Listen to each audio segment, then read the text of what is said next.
So, guten Abend allerseits. Let us open with prayer. Lasst uns mit Gebet öffnen.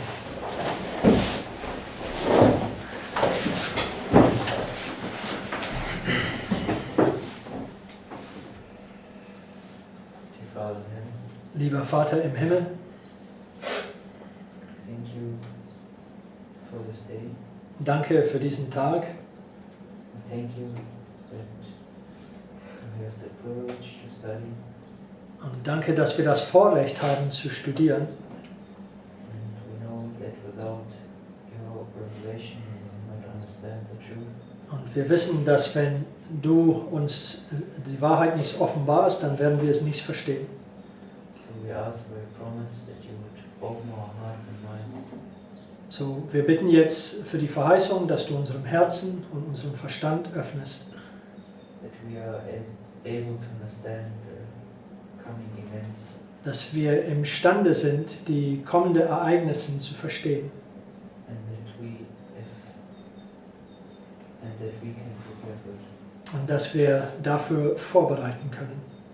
We ask for your spirit and your blessing Und wir bitten um den Heiligen Geist und deinen Segen.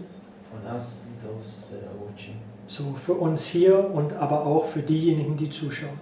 In Jesus' name. Amen. In Jesu Namen. Amen.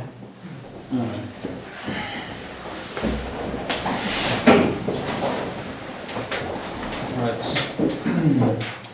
Let's turn to Revelation 17. So lasst uns zur Offenbarung 17 in unserem Bibeln aufschlagen.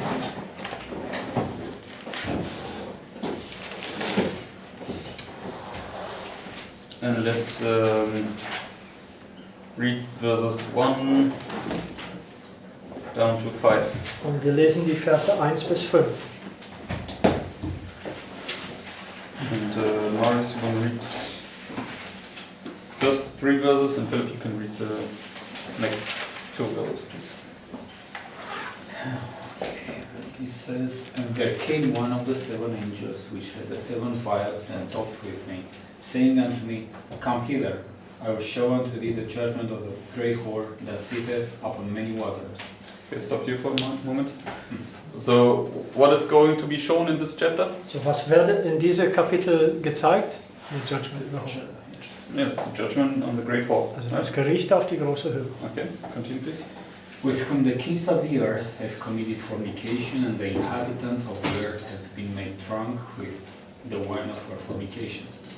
So he carried me away in the spirit into the wilderness, and I saw a woman sit upon a scarlet-colored beast, full of names of blasphemy, having 7 heads and 10 horns.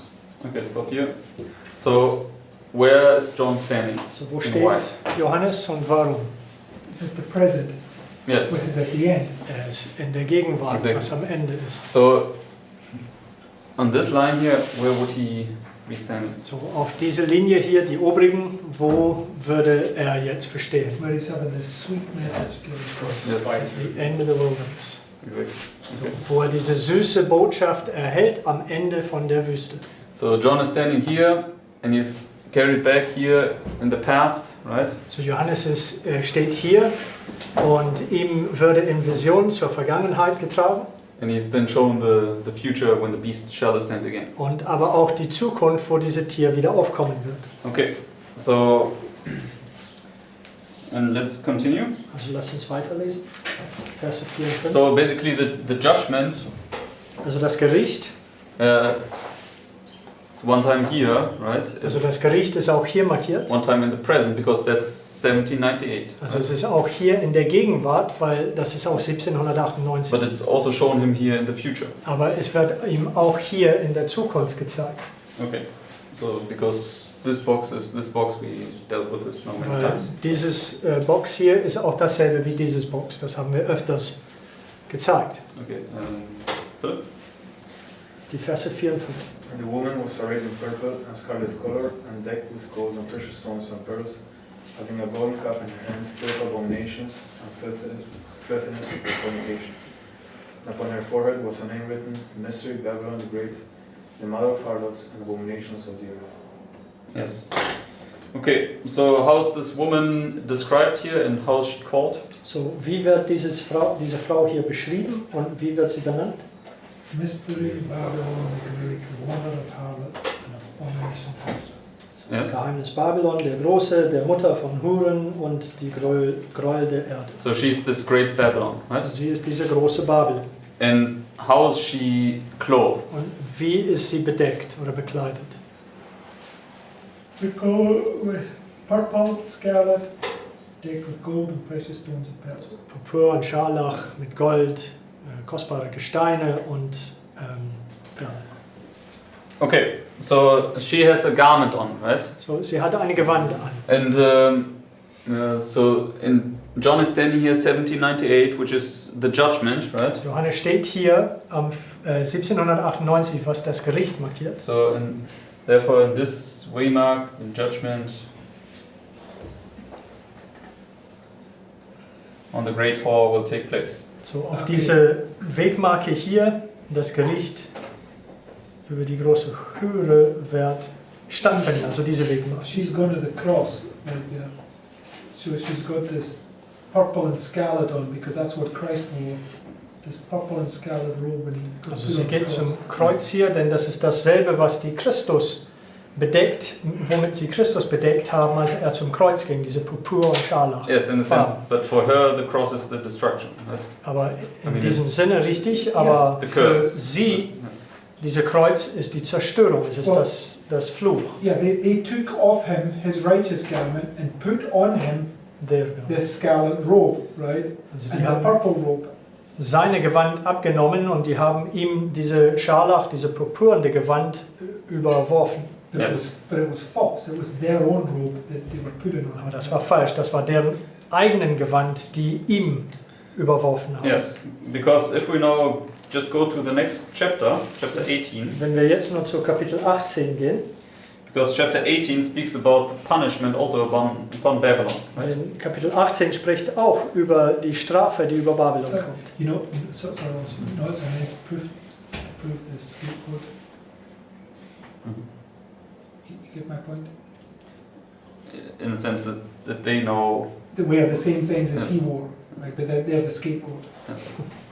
Also das ist ein schöner Beweis oder ein weiterer Beweis für den Sündenbock, weil die Hure hat dieselbe Gewand getragen, als das die Jesus aufgetan haben. Yes.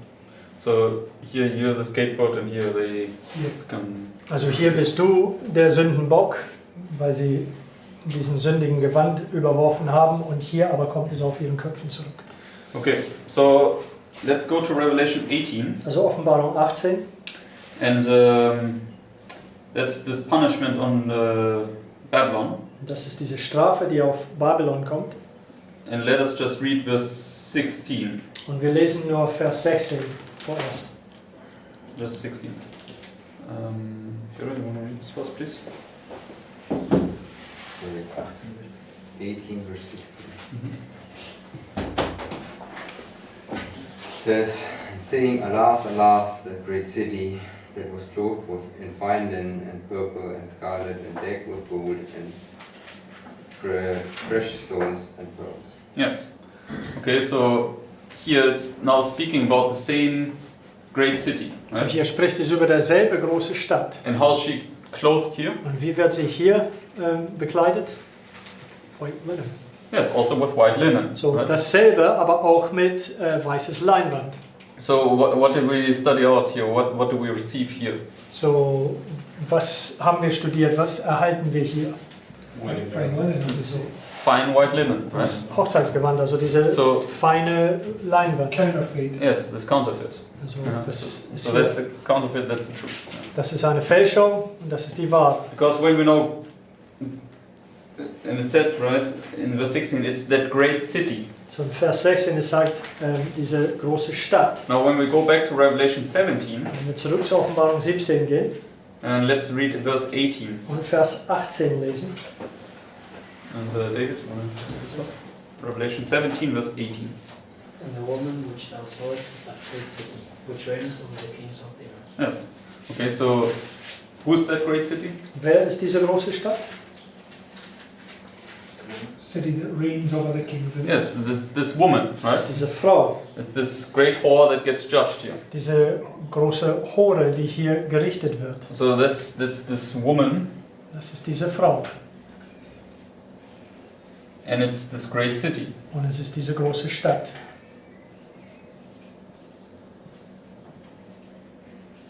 Which is Babylon, right? Was Babylon ist.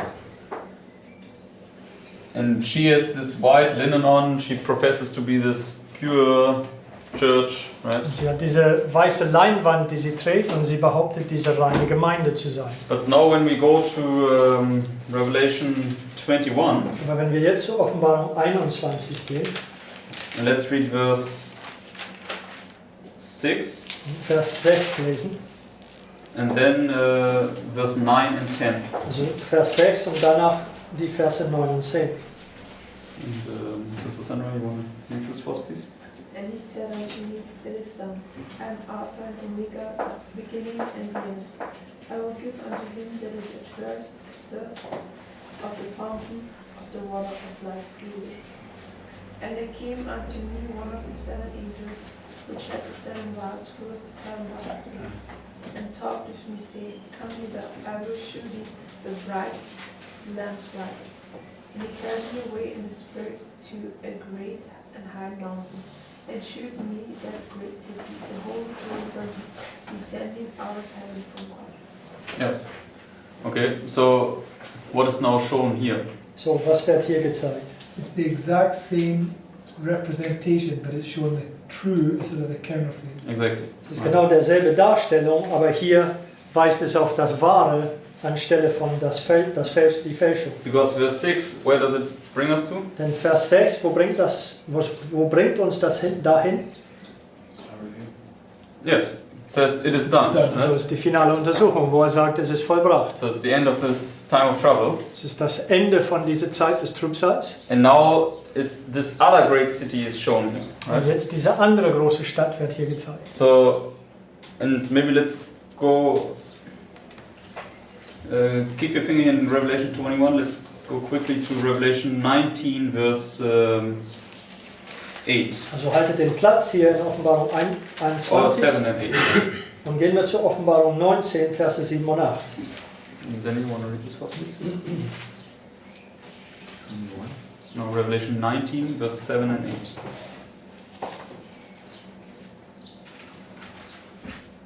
Let us be glad and rejoice, and give honor to him, for the marriage of the Lamb is come, and his wife hath made herself ready. And to her was granted that she should be arrayed in fine linen, clean and white, for the fine linen is the righteousness of the sinners. Yes. Okay, so when this other great city comes, Also wenn diese andere große Stadt aufkommt, how is she clothed? wie ist sie bekleidet? Fine. Yes, with fine linen. Fein Okay. Leinwand. So both are here robed in fine linen. So Right? beide hier sind bekleidet in feines Leinentuch. But this one is now the Lamb's bride, and this other great city gets punished. Aber das hier ist der Braut des Lammes und diese andere erhält eine Bestrafung. So that's Holy Jerusalem. Das hier ist das heilige Jerusalem, Which is also a great city. was auch eine große Stadt ist. And is it also a woman? Und ist das auch eine Frau? Yes, yes.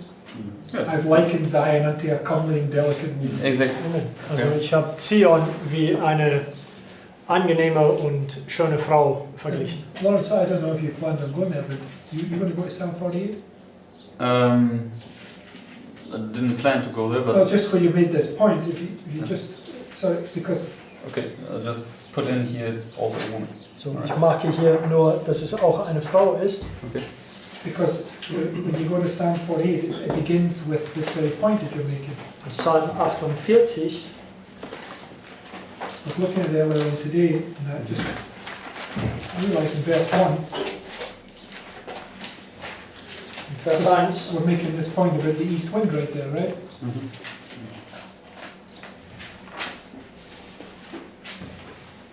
It says, verse 1, it says, Great is the Lord, and greatly to be praised in the city of our God, in the mountain of his holiness. Beautiful for situation is the joy of the whole earth, is Mount Zion on the sides of the north, the city of the great king. And then it talks about how the kings haste away because of the east wind. So Yes. it's marking that they're looking right here at holy Jerusalem. Yes. Dann geht es weiter und sagt, dass die Könige eilen weg. Also es markiert hier, dass sie auf das heilige Jerusalem zeigen. But isn't it here where they haste away? Aber ist das nicht hier, wo That's sie what I'm saying. wegeilen? But this would where they would come, right? But it's neither here nor there. You're not. I'm just saying that it's marking. There's where the holy Jerusalem comes down, and it's Zechariah 13, where it says in that they surround her, and he opens a fountain and rebukes them. Was it 14? Yes. Anyway, Yes. just bringing that thought together. All right. So, So in a sense, because this fractal here can also be right the Sunday law Also diese Fraktal können wir auch Sonntagsgesetz sagen, to the final close of probation, right? bis zu der Schluss von aller menschlichen Gnadenzeit. And then you have this little time of peace, and then basically we understand the plagues, they already fall down here, right? But Dann hat man die kleine Zeit des Friedens und wir verstehen, dass die Plagen fallen bereits hier. in a sense, it's still a little time of peace granted to you, and then this death decree comes, and then basically Titus comes back here, Also right? Which die is kleine Zeit des Friedens, Todesdekret und dann kommt Titus auf, was diese 7 letzten Plagen ist. so. In this illustration, you have Cestius marking this place here where he then hastes away here at the very end, So right? in dieser Darstellung haben wir Cestius, der hier am Ende wegflüchtet. Okay, so and this would be Psalms 48, what Brother Mark shared. Und das wäre der Psalm 48, das was Bruder Mark mitteilt. Okay, so now let's go back to Revelation. Where was I? 21 or 19. Yes. So let's go back to Revelation 17. So, lasst uns jetzt zurück zur Offenbarung 17 gehen.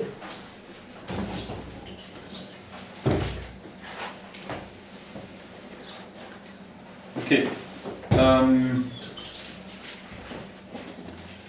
Because what again is shown to John in Revelation 17? So, was wird Johannes gezeigt in Offenbarung 17? The Judgment.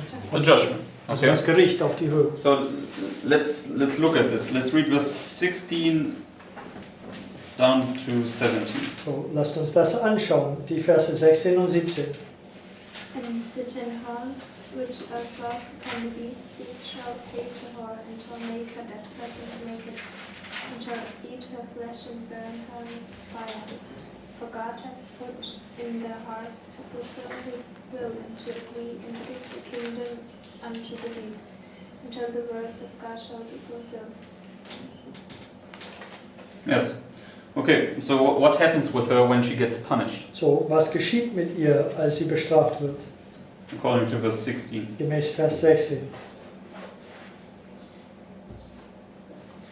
The nations turn on her, she's made desolate and naked, flesh is eaten and she's burnt with fire. Yes. Yeah. Also, Vers 16. Yes. So she's burned with fire, Sie right? wird auch mit Feuer verbrannt. Okay. And who was it historically? Und wer war das historisch? Yes. So who was it? So 1798. So wer war das? The 10 kings when they put the Pope off the throne. Okay. So die 10 well, Könige, it was also the die king of Seth.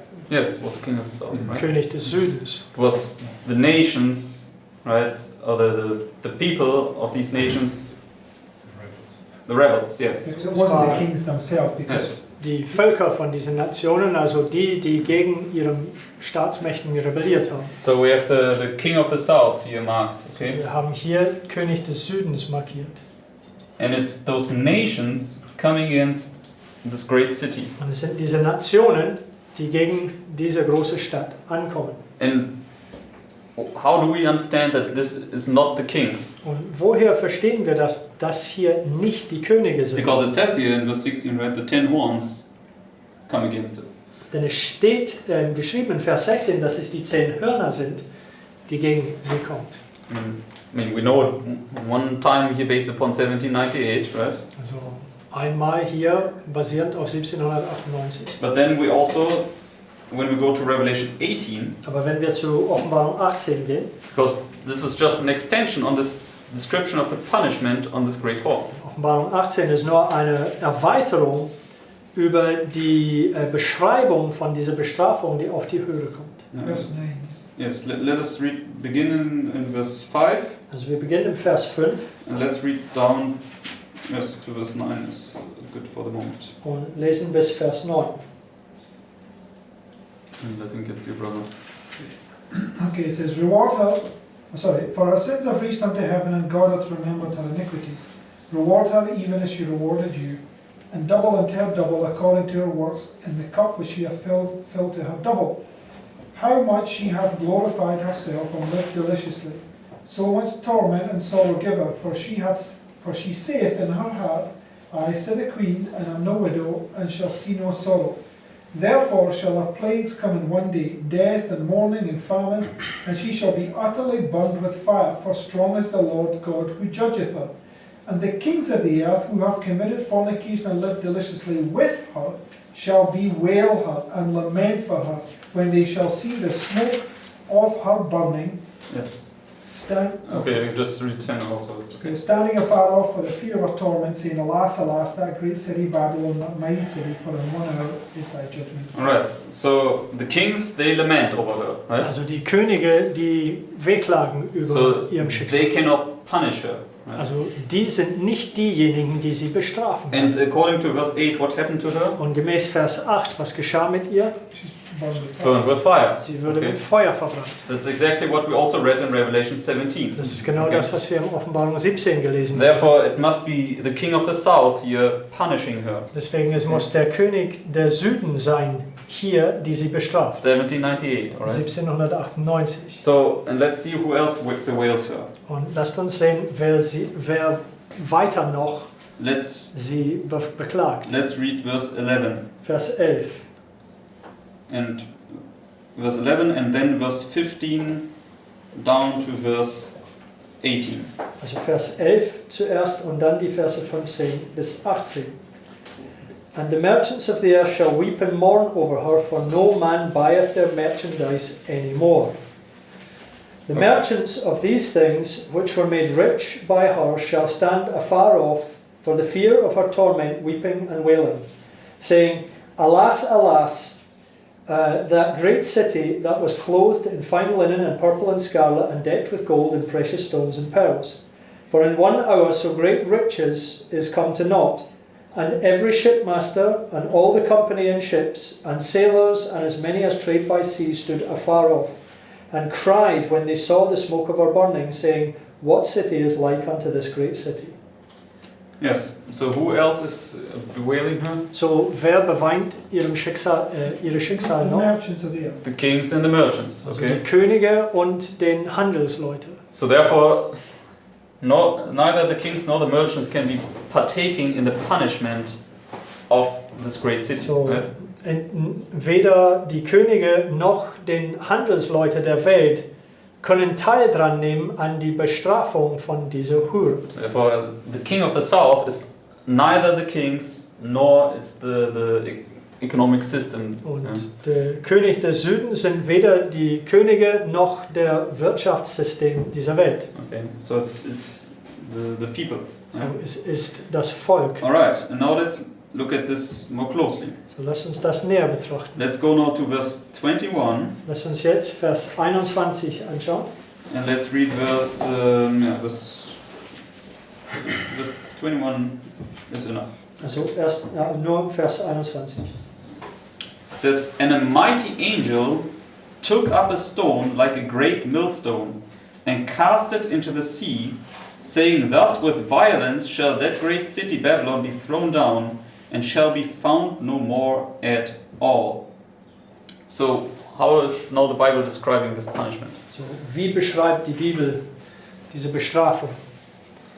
It's a great stone, right? Großer Stein, It's being cast into the sea. es wird ins Meer geworfen. Okay. Would that be Jonas? No? Like in the trumpets, the mountain. Yes. Okay. Also in den Posaunen, das ist auch das Berg, der brennt. Okay.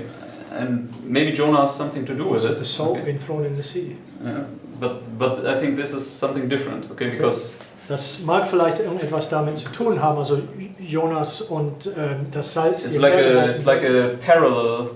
Aber point, das, okay. das hier ist, glaube ich, zeige was anderes. Also es ist auf jeden Fall derselbe Wegmarke. But this is a punishment on Babylon. Jonah is like a healing for the nations. Right? Das hier ist eine Bestrafung auf Babylon und Jonas ist eher eine Heilung auf die So Nation. let's go to first to Jeremiah 51. So, lasst uns zuerst zu Jeremia 51 You gehen. can keep your finger in Revelation. Haltet den Platz in der Offenbarung. Let's go now to Jeremiah 51. Jeremia 51.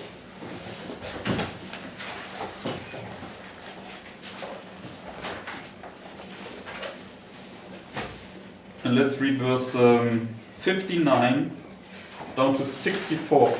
Und die Verse 59 bis 64 wollen wir lesen. Okay. So Jeremiah 51 verse 59 to 64. Jeremia 51, Verse 59 bis 64. And Marius, you can read the first three, please, and Philip, you can read the rest, please. The word which Jeremiah the prophet commanded Seraiah the son of Neriah, the son of Messiah, when he went with Zedekiah the king of Judah into Babylon in the 4th year of his reign, and this Seraiah was a quiet prince. So Jeremiah wrote in a book all the evil that should come upon Babylon, even all the words, these words that are written against Babylon. And Jeremiah said to Seraiah, when thou comest to Babylon and shalt see, and shalt read all these words, Then shalt thou say, O Lord, thou hast spoken against this place, cut it off, then none shall remain in it, neither man nor beast, but they shall be desolate forever. And it shall be when thou hast made an end of reading this book, that thou shalt bind a stone to it, and cast it in the midst of Euphrates. And thou shalt say, thus shall Babylon sink, and shall not rise from the evil that I will bring upon her. And they shall be weary. Thus are the words of Jeremiah. Yes. Okay. So we can see Revelation copies of these verses, right? So, in der Offenbarung können wir also Kopien von diesen Versen sehen. And what does Jeremiah say here? Und was sagt Jeremia hier? What is he to do?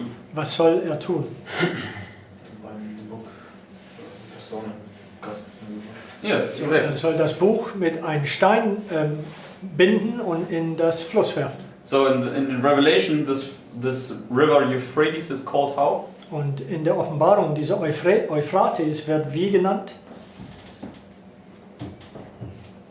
See. It's also Sea, right? Also das Meer So oder See. the Euphrates River is the sea. Also das Euphrates ist das See oder Meer. Can you see this? Könnt ihr das sehen? Yeah.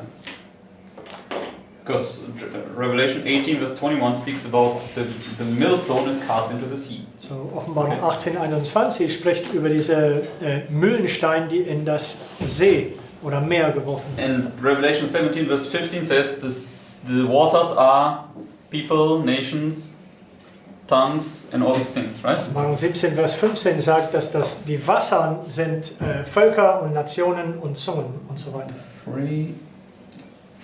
Double E. No. Yes. Euphrates is the sea.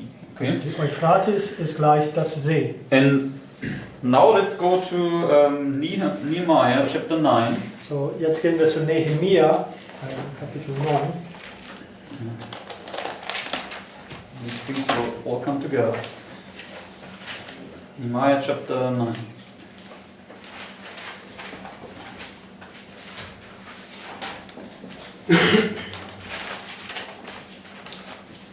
Nehemia, Kapitel 9.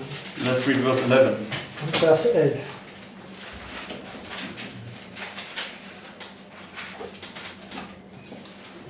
And let's Just 11. Mhm. And thou didst divide the sea before them, so that they went through the midst of the sea on the dry land, and their persecutors thou threwest into the deeps as a stone into the mighty waters. Okay. So, what do we see here? Was sehen wir hier?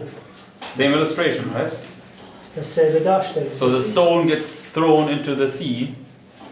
And who was it back then, according to this verse? So, der Stein würde in das Tiefe der Meer geworfen. Und wer war das hier damals? Which, Egypt, right? Das war Ägypten. Speaking of about the crossing of the Red Sea. Spricht right? über das Überqueren vom Roten Meer. So, therefore, Babylon gets thrown into the sea. So, Babylon wird ins Meer geworfen, But also Egypt. aber auch Ägypten. Both are likened unto a stone being cast into the sea. Beide werden verglichen wie ein Stein, der ins Meer geworfen wird.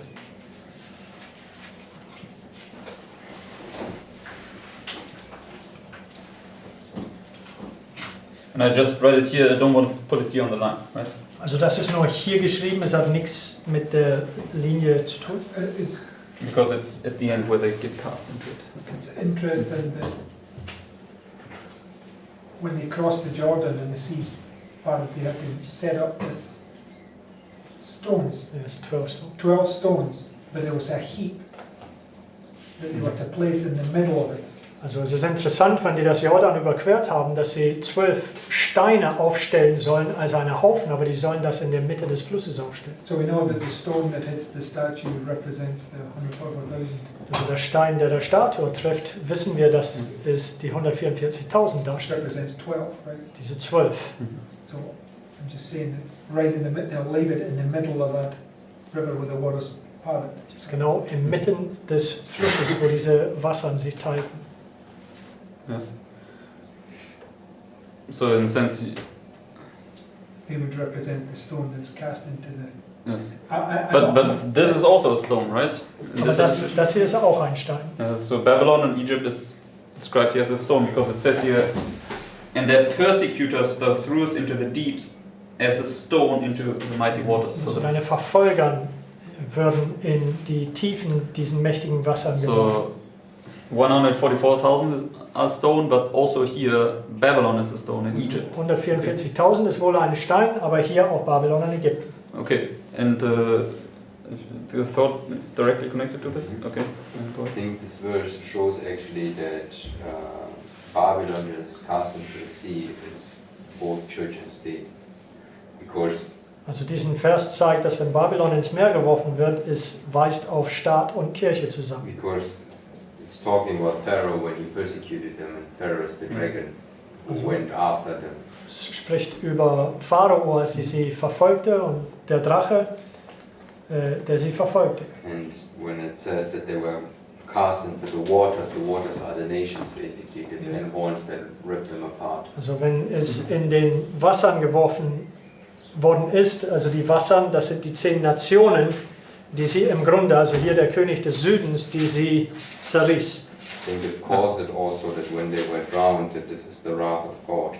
Und ich glaube, es wird sogar genannt, dass wenn sie ertrunken im Roten Meer haben, dass das als das Zorn Gottes genannt worden ist. Yeah, and then Elisha, he smites the waters and they separate. So it's causing it's something that's causing a separation, Yes. and the church and state falls because of that. Also dann Elisa, der schlägt die Wasser an und die zerteilen sich, und das hat eine Verbindung, dass wenn Staatmacht und Kirche zusammenkommen, dann fallen sie hier.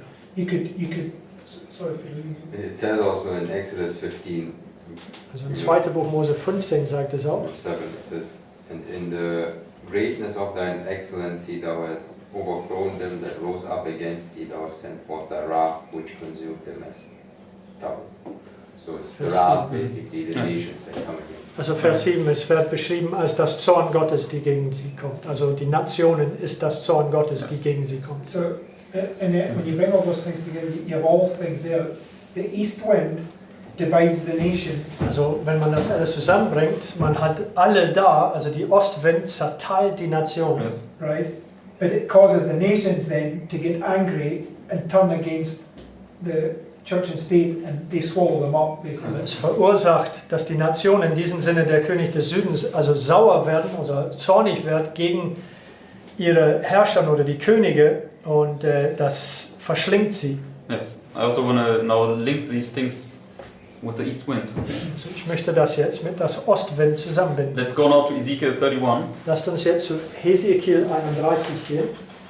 because we saw that Babylon, this great city, which is this woman, right, Wir haben gesehen, dass Babylon, diese große Stadt, was diese Frau ist, and Egypt, they're both illustrated as this stone being cast into the sea. also Babylon und auch Ägypten werden dargestellt als diese Stein, die ins Meer geworfen wird. But Babylon is also which other, because Babylon is in Daniel 4 is this great tree, right? Babylon in Daniel 4 ist auch dieser große Baum. Yes, and in Ezekiel 31, Und in Hesekiel 31, this great tree is Egypt, dieser große Baum ist Ägypten. but where else?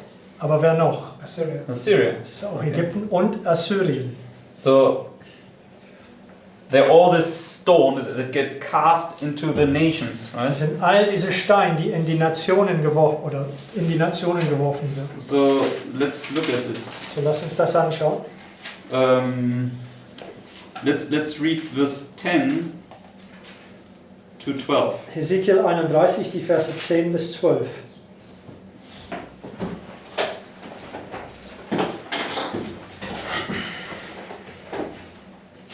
And I don't know whose turn it is. I think David, it's your turn. Ezekiel 31, verses 10 to 12. Speaking about these two great trees, Assyria and Diese Egypt here. zwei großen Bäume, Assyria und Ägypten. Therefore thus saith the Lord God, because thou hast lifted up thy servant height, and he hath shut up his top among the thick moss, and his heart is lifted up on the side. I have therefore delivered him into the hand of the mighty one of the heathen. He shall surely do with him. I have beaten him all for his wickedness. And strangers, the terrible of the nations, have cut him off, and have left him. Upon the mountains and in all the valleys his branches are fallen. And his boughs are broken by all the rivers of the land, and all the people of the earth have gone down from the shadow and have left it. Okay, so who cuts them down? So, wer schneidet die hier nieder? Terrible of the nations, right? Das Schreckliche der Nation. But it says, and strangers, plural.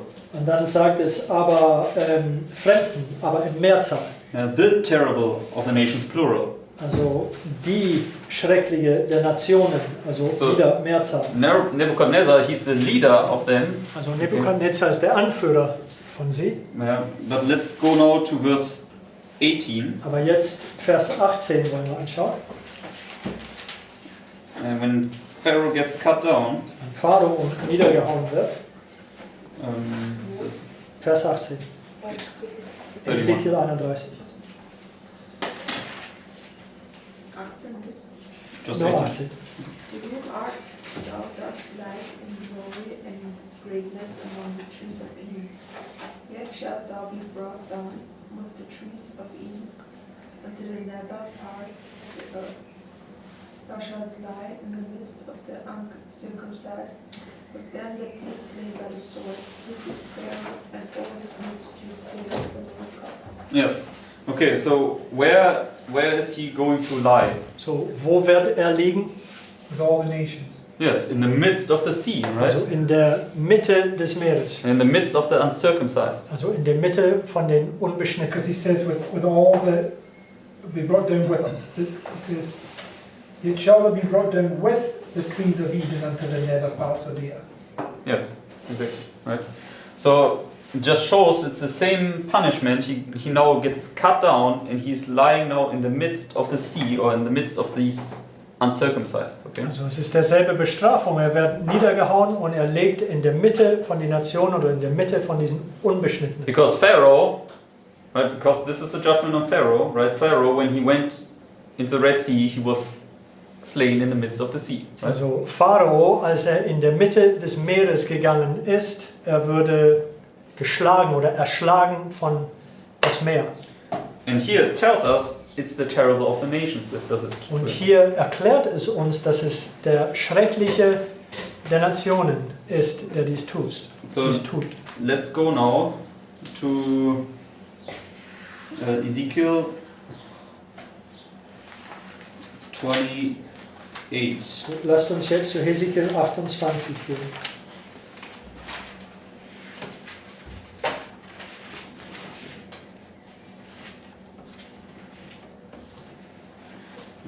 And this is now this burden upon Tyres, right? Und das hier ist diese Vision über Tyrus. And who is Tyres? Und wer ist Tyrus?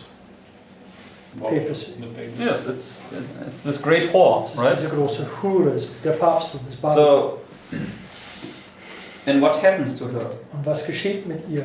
Let's read verse, because she also lifts herself up like this tree, right? Weil sie erhebt sich auch wie dieses Baum. And let's read verse 1 and 2. Lasst uns die Verse 1 It und 2 says, lesen. The word of the Lord came again unto me, saying, Son of man, say unto the prince of Tyre, Thus saith the Lord God, because thine heart is lifted up, and thou hast said, I am a God, and I sit in the seat of God, in the midst of the seas, yet thou art a man, and not God, though thou set thine heart as the heart of God. So, now the papacy exalts itself, right? So, jetzt der Papst erhöht sich. And let's read now verse 6 down to 8. Und jetzt die Verse 6 bis 8. Therefore, thus saith the Lord God, because thou hast set thine heart as the heart of God, behold, therefore I will bring strangers upon thee, the terrible of the nations, and they shall draw their swords against the beauty of thy wisdom, and they shall defile thy brightness. They shall bring thee down to the pit, and thou shalt die the death of them that are slain in the midst of the seas. Okay, so Babylon is cast into the sea. So Right. Babylon wird ins Meer geworfen. And it was 1798, it was the king of the south. Und 1798, das war der König des Südens. Okay, so it's this sea that crashes upon them and swallows them up in the midst of the sea. Dieses Okay. Meer, der zusammenbrachte um sie herum und verschlingt sie inmitten des Meeres. So this terrible of the nations in this illustration is the king of the south. So diese schreckliche der Nationen, das hier ist der König des Südens. Okay, and just we can confirm this with this quote here by Sis White. Peter, you can make your point. Wir können das bestätigen mit diesem Zitat von die Ellen White. You can, It says in verse 10, thou shalt die the death of the uncircumcised. Right? yes. And David basically, he called Goliath the uncircumcised. Also steht hier in Vers 10, die werden sterben, die Tote der Unbeschnittenen in der Geschichte von David und Goliath. Goliath würde als dieser Unbeschnittene genannt. He basically killed Goliath. I mean, he hit him with a stone. That's the stone that is cut out of the mountains, basically. Er hat Goliath mit diesen Stein getötet, dieser Stein, der aus dem Berg ohne Händen herausgeschnitten worden ist. God's people basically Gottes Volk. losing these powers to pronounce judgment upon them. Yes. Okay, just Gottes post Volk, der diesen Mächten, die benutzt, um Gericht auszusprechen über sie. Okay, just posted this quote here. I think we are quite familiar with it. Also ein Zitat ist gerade in den Livestream zu uns gekommen.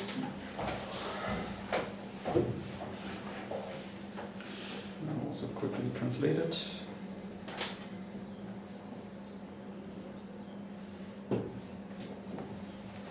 Now this is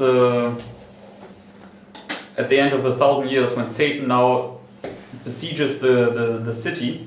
Das hier ist am Ende von den 1000 Jahren, wo Satan der Stadt umzingelt. And then he tries to motivate his army the last time. Und da versuchte er seinem Armee das letztes Mal zu motivieren. Let's read this one. Somebody translating that? Yes, I translated it. Okay, so Scott, you maybe want to read the first paragraph? Notwithstanding that Satan has been constrained to acknowledge God's justice and to bow to the supremacy of Christ, his character remains unchanged. The spirit of rebellion, like a mighty torrent, again bursts forth, Filled with frenzy, he determines not to yield to the great controversy. The time has come for a last desperate struggle against the King of Heaven. He rushes into the midst of his subjects and endeavours to inspire them with his own fury and arouse them to instant battle. But of all the countless millions who he has allured into rebellion, there are none now to acknowledge his supremacy. His power is at an end. The wicked are filled with the same hatred of God that inspires Satan. But they see that their case is hopeless, that they cannot prevail against Jehovah. Their rage is kindled against Satan and those who have been his agents in deception, and with the fury of demons they turn upon them. Yes. Okay, so here we see, right, he rushes into the midst of his subjects, which is the seas, right? So hier können wir sehen, dass Satan in der Mitte von seinem Volk sozusagen rennt, aber was auch das Meer darstellt. But what do they do? Aber was tun sie? They turn now against him, right? Die wenden sich gegen ihn. So in this sense, he gets now swallowed up in the midst of the seas. So, und in diesem Sinne, Satan wird verschlungen inmitten des Meeres. Yeah, he's cast into this Euphrates River. Wird in der Mitte von dieser Euphrates Fluss geworfen. And now Sister White confirms what she says by quoting Ezekiel 28. Und jetzt Ellen White bestätigt, was sie hier sagt, indem dass sie Ezekiel 28 zitiert. Next paragraph says, Saith the Lord, because thou hast set thine heart as the heart of God, behold, therefore I will bring strangers upon thee, the terrible of the nations, and they shall draw their swords against the beauty of thy wisdom, and they shall defile thy brightness, they shall bring thee down to the pit. Okay, so here we see, she says, when his own people turn now against him, this is now the strangers, the terrible of the nations coming against him. Also sie sagt hier, dass wenn sein eigenes Volk wendet sich gegen Satan, dass das hier die Schrecklinge der Nationen sind, die gegen ihn kommen. And it's the king of the south turning against the king of the north. Der König des Südens, die sich gegen der König des Nordens ankommt. I have a question. Also eine Frage. When is the king of the south mean his agent? So wann ist der König der Süden Satans Agenten? That's why I would ask that question, because this is the people of the nations. These agents are the kings, the civil powers. Are they not all his agents? Islam, kings. Four winds.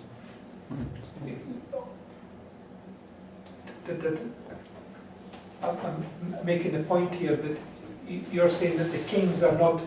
We're separating the kings Yes. from the people, right? Mm-hmm. So the kings are his agents in this sense. This is talking about the woman Babylon, right? In this illustration. Yes. Right? Also diese Darstellung spricht es über die Frau Babylon.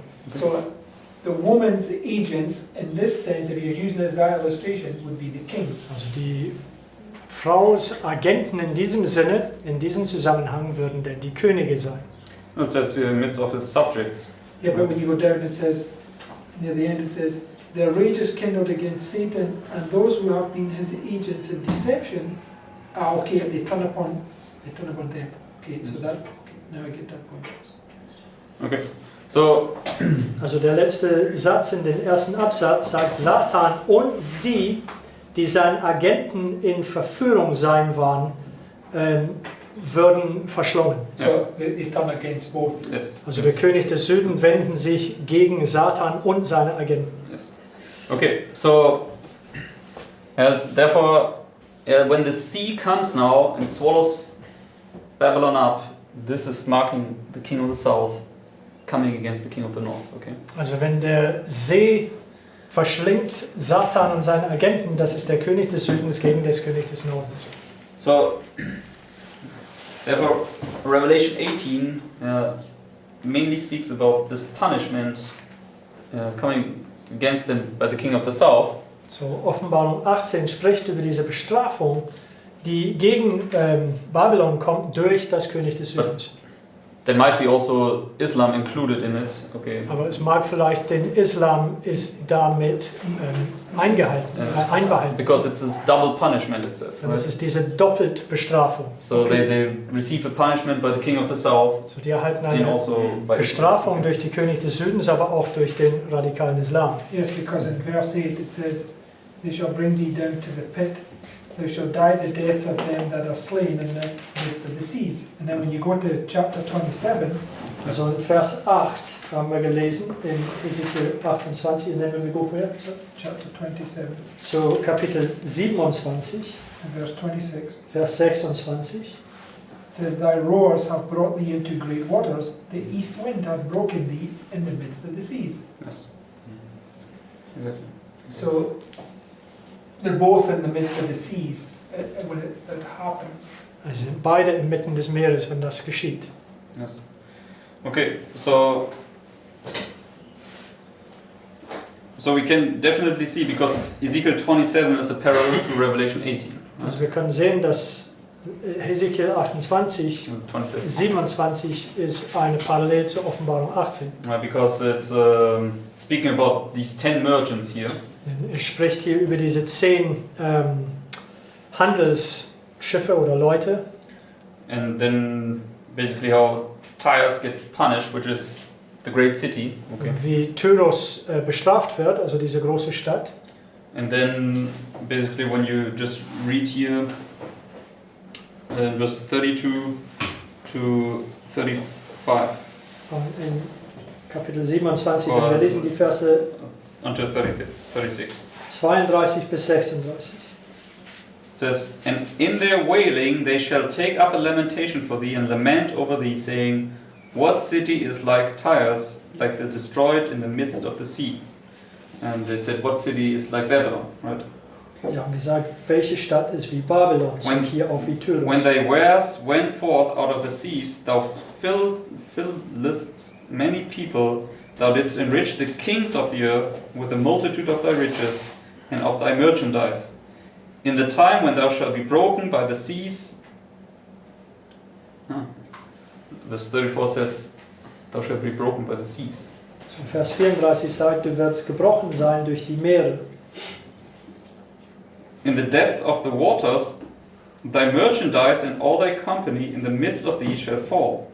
All the inhabitants of the isles shall be astonished at thee, and their kings shall be sore afraid, they shall be troubled in their countenance.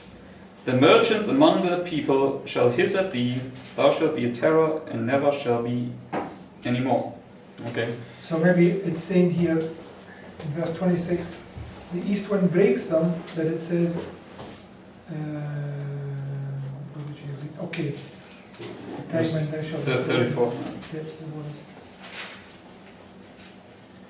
Broken by the seas and the depths of the waters. Okay.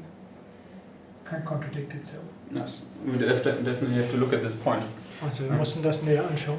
But what we can see here is for sure that when they get cast into the sea represents the king of the south now punishing the king of the north. Okay? Was wir sicher sagen können jedenfalls ist, wenn sie in das Meer geworfen wird, ist der König des Südens, die das König des Nordens bestrafen. Okay, and it's the terrible of the nations. Und das Okay? ist die Schreckliche der Nation. And so what does it tell us here when we now look at these lines here? So, was sagt uns das, wenn wir hier diese Linien anschauen? Civil War. Uprising. There must be some kind of Yeah, we made this point Punishment, several weeks right? back, that the people are all cooped up in their houses and they're getting sick, fed up of it. Also es muss irgendeine Art von zivilen Unruhe hier geben und wir haben so vor ein paar Wochen darüber gesprochen, über diese Coronavirus. Also die Leute sind eingekesselt in ihrem Zuhause und die haben langsam die Schnauze voll davon. Yeah, yes. so in this sense, right, there will be an activity of Islam here and of the king of the south. In diesem Sinne wird es eine Aktivität von des Islams hier sein und aber auch der König des Südens. So something great and decisive will take place here. Okay? So was Riesiges und Entschiedenes wird hier stattfinden. Yeah. and obviously it's just in a measure, but still it will be visible. Natürlich auf unsere Linie hier gleich wird es nur im Maßen sein, aber dennoch ersichtlich. Okay, so I hope you could all follow along, So, ich hoffe, dass wir alle mithalten konnten und folgen konnten. and that we can see, right, that basically here also the king of the south will have some kind of activity marked here at midnight. Und dass wir sehen können, dass auch der König des Südens wird hier irgendeine Art von Aktivität haben hier am Mitternacht. Okay, just verse 35 because it confirms a point. Also Vers 35. It says, all the inhabitants of the earth shall be astonished at thee, and their king shall be sore afraid, and they shall be troubled in their countenances when great fear comes upon the nations. Yes. Das ist, wenn große Furcht über die Nationen kommt. Exactly. Okay, good. Then anybody has any point to add? Hat jemand einen Punkt zu... I just want to ask you what you mean by that, Mark. What's that? What you marking there? Marked it there many times. At the end, it's where all the fear of the fear nation. comes upon the nation. Okay, all right, okay. Because of God's people. That's Revelation 11. When the two witnesses Okay, said, das, was Bruder Mark meinte, Vers 35, dass es hier am Ende, wenn die zwei Zeugen auferstehen, dann die Furcht kommt über die Nation. Yes. Okay, so I don't know about you, but these things are really important, okay? Also ich weiß nicht, wie das bei euch steht, aber für mich, ich sehe, dass diese Dinge sind von großer Bedeutung. And we really need to get our minds into these things because they will decide your destiny. Und wir müssen diese Sachen in unserem Verstand verankert haben, denn die werden unserem Schicksal bestimmen. And we can see here's a shut door. Und wir können sehen, dass am Mitternacht es wohl eine geschlossene Tür gibt. So you must make your own efforts. Also wir müssen unsere eigenen Bemühungen machen. Okay. Okay. In Jeremiah 51, In Jeremia 51, right? If you go there, it's speaking about the destruction of Babylon. Jeremia 51 spricht über die Zerstörung Babylons. It says again in verse 3 that against him that vendeth let the archer avenge his bow. Vers 3. And this was the Medes and Persians, right? Also That's the bow diese against Babylon. Bogenschütze war die Meder und Perser.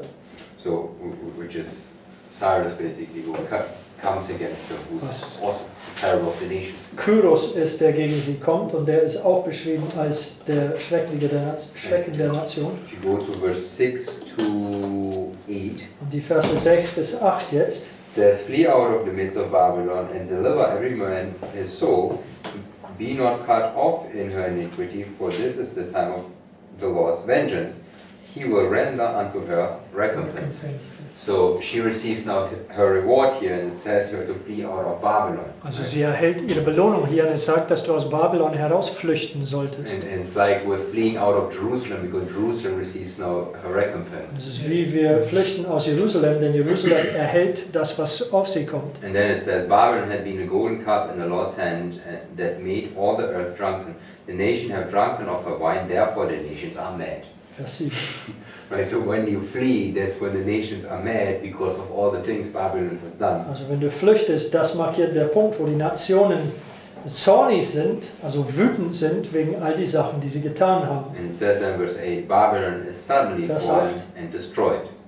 Babylon wird plötzlich fallen und zerstört sein. So that whole thing comes suddenly, you know, and that's basically the event will come unexpectedly, right? Also das It will be Ganze just kommt there. plötzlich Where und does it come unerwartet. So the fleeing of Jerusalem and the punishment and the uprising all happened at the same time. from? Yeah, I mean, this is perfectly speaking about the end. Also you know, hier, when das it's spricht punished. auf perfekte Weise auf den Ende hier. But it definitely typified at midnight because of all what Babylon has done, the nations now get mad. Aber auf jeden Fall ist das vorausgeschattet am Mitternacht durch all das, was Babylon getan ist. Die Nationen, in dem Sinne der König der Süden, werden zornig sein oder wütend.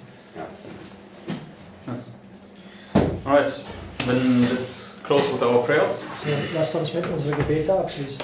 And yeah, let's bring these things before God because we really need to understand these things closely because I need to give a prediction, okay?